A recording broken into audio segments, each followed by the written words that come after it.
देयं सदा परभग्नमविष्टदोहं तीर्थास्पदस्य भविरञ्चनुतं शरण्यं भृत्यार्तिप्रणतपालभवाब्धिपोतं वन्दे महापुरुषते चरणारविन्दम्। बोलिए श्री कृष्ण भगवान की जय, बोलिए सिया रामचंद्र भगवान की जय, बोलिए गुरु गोरक्षनाथ महाराज की जय। तो आज हम श्लोक गीता का 11वें श्लोक से दूसरा अध्याय है। यहाँ से सांख्य योग भगवान प्रारंभ करते हैं। जब अर्जुन को मोह हो जाता है तब भगवान अर्जुन को सांख्य योग की शिक्षा देते हैं। तो हम आज से स्टेप बाय स्टेप प्रत्येक वीडियो क्रमबद्ध होकर सांख्य योग के बारे में बताएंगे, फिर कर्म योग के बारे में, फिर भक्ति योग के बारे में। तो यहाँ पर भगवत गीता में 3 योग बताए हैं, कर्म योग, सांख्य योग और भक्ति योग। जो साधक हैं, जो इस मार्ग पर चल रहे हैं, जैसे योग पर चल रहे हैं, तो कैसे भगवत प्राप्ति होती है, किस तरीके से हमें करना चाहिए, तो इस सब का हम आज थोड़ा थोड़ा किंचित छोटी वीडियो में जानकारी मिल देंगे।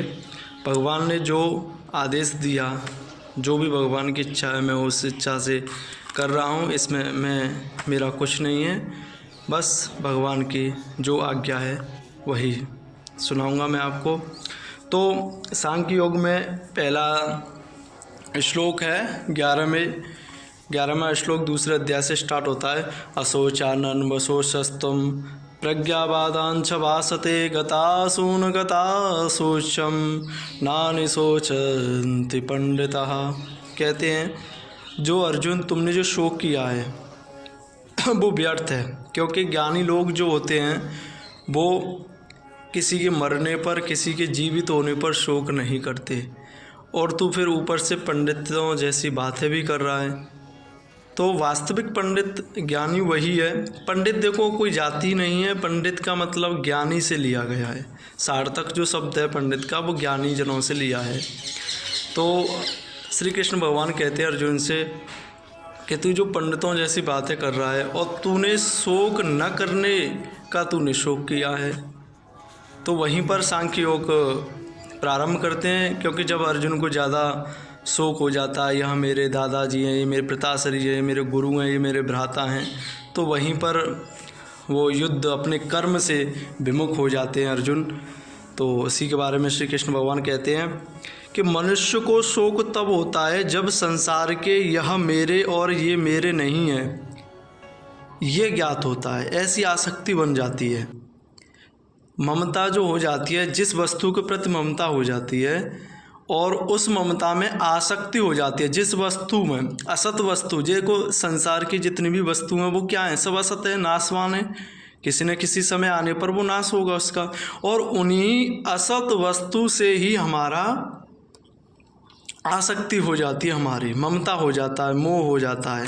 तो वही बंधन है, जन्म मृत्यु का कारण है, क्योंकि वही जो आसक्ति है ना, वही हमें इस योनियों में भटकाती रहती है, योनियों में घुमाती रहती है। आसक्ति देखो, जब तक इंसान, जो भी मनुष्य, जब तक मनुष्य की आसक्ति रहेगी तब तक वो मृत्यु से छुटकारा नहीं पा सकता, यानी बंधन से छुटकारा नहीं पा सकता।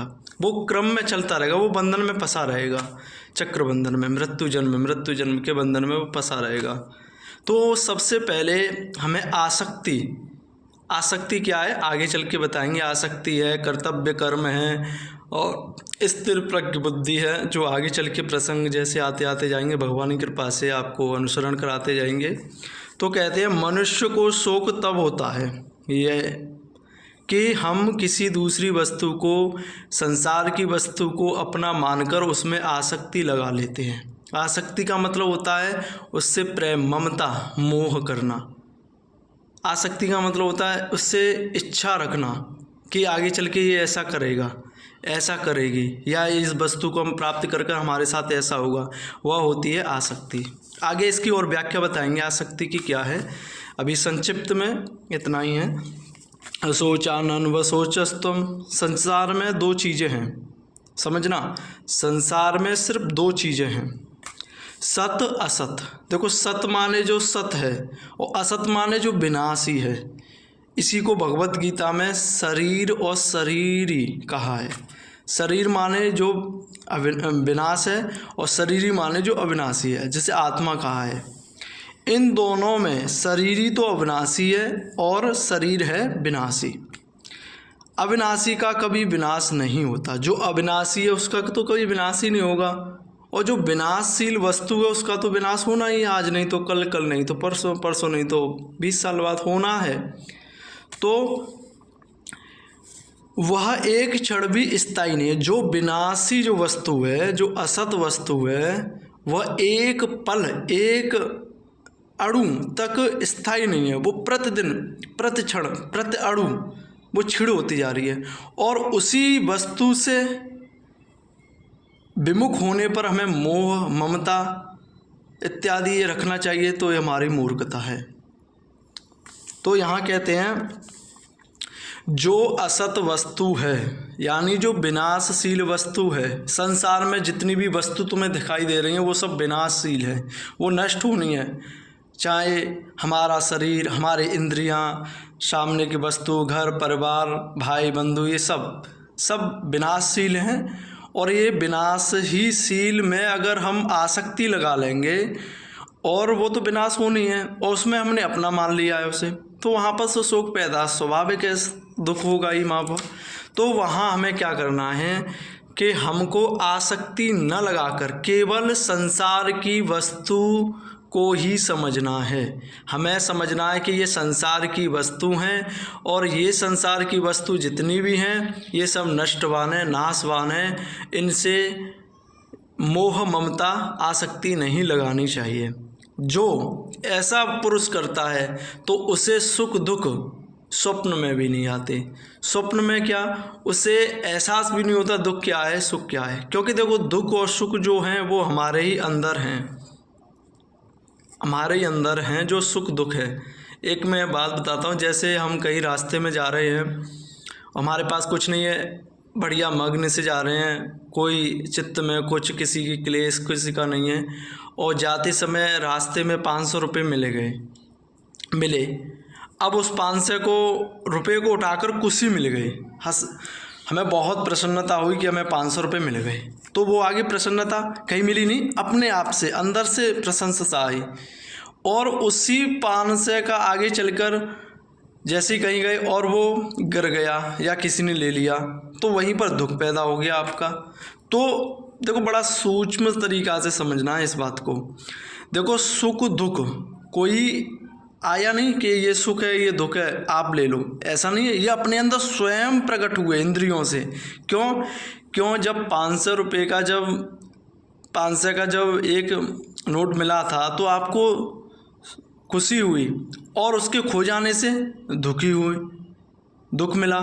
तो ये क्या है, आसक्ति। आपने उस 500 रुपये के प्रति क्या कर लिया था, आसक्ति लगा ली थी, ममता कर ली थी, और वो तो असत है। आप पर नहीं खोलते, आप खर्च कर देते, तो कोई खर्च कर देते तो आप क्या करते, तब भी चाहता, क्योंकि वो असत है। आज आपके पास है, कल दूसरे के पास है, परसों किसी और के पास है। ऐसे ही सुख दुख हैं। सुख आज है, कल नहीं है, कल है, परसों नहीं, क्योंकि ये हवा के झोंके आते जाते रहते हैं। तो इससे हमें विचलित नहीं होना चाहिए। हमें जो है, हमें आसक्ति नहीं लगानी चाहिए, ममता आसक्ति नहीं लगानी चाहिए। यही कारण होता है जब व्यक्ति मर जाते हैं तो उसमें आसक्ति लगा लेते हैं, तो वही दुख का कारण होता है। और ज्ञानी लोग, जो पंडित लोग होते हैं, वो आसक्ति नहीं लगाते हैं। न किसी के जन्म से, न किसी की मृत्यु से उन्हें कोई किंचित मात्र भी प्रभाव नहीं होता उनको। तो यहीं पर भगवान कह रहे हैं, न शोक करना शरीर को लेकर बनता है। शोक करना हमारे शरीर को लेकर नहीं बनता, यानी नहीं करना चाहिए। और न शरीर को लेकर, शरीरी को लेकर और न शरीर को लेकर हमें शोक नहीं करना चाहिए। क्योंकि अगर जो ज्ञानी लोग होते हैं वो स्पष्ट जानते हैं इन लोगों के बारे में, शरीर और शरीर के बारे में, वस्तु के बारे में जानते हैं कि शरीर ही है आत्मा, शरीर है स्थूल शरीर जो नाशवान है, वो भली भांति इस प्रकार को जानते हैं कि शरीर और शरीरी क्या है, तो वो उसमें शोक क्यों करेंगे? क्योंकि वो जानते हैं कि शरीर ये नाशवान है, अविनाशी नहीं है, और जो शरीरी है वो अविनाशी है, वो कभी नष्ट नहीं होगा। तो ये देह तो नष्ट होगी, तो इसलिए उन्हें शोक और सुख नहीं होता, वो समभाव रहते हैं। शोक न होने में तो केवल अविवेकी मूर्खता है। जो शोक करता है वहाँ पर भगवान ने मूर्खता कहा है। क्षम्यताम या माफ़ी मांगते हैं, जो अमूर्खता निकल गया, मूर्खता है। देखो, कोई वस्तु जब हमें पता है कि ये नाशवान है, हमें पता है कि ये नाशवान है, और फिर भी हम उससे ममता आसक्ति लगा लें और उसके नष्ट होने पर हम दुखी हों, तो हमसे बड़ा कोई मूर्ख ही नहीं है फिर। क्योंकि हम तो जानते, तो हमने आसक्ति लगाई क्यों? आसक्ति नहीं लगाना चाहिए। हमें अपने कर्तव्य धर्म का पालन करते हुए, संसार में रहते हुए अपने कर्म करने चाहिए जो शास्त्रों ने उपदेश दिए हैं, जो हमारे धर्म में वर्ण के अनुसार, जो आश्रमों के अनुसार जो हमारे निहित कर्म हैं, उनको कर्मों को करना चाहिए। और आसक्ति, ये ममता नहीं लगाना चाहिए, क्योंकि ये जितने भी संसारिक जो वस्तुएं हैं, शरीर भी हमारा संसारिक है, ये सब नाशवान है, इसलिए हमें आसक्ति नहीं लगानी चाहिए। जय श्री राधे।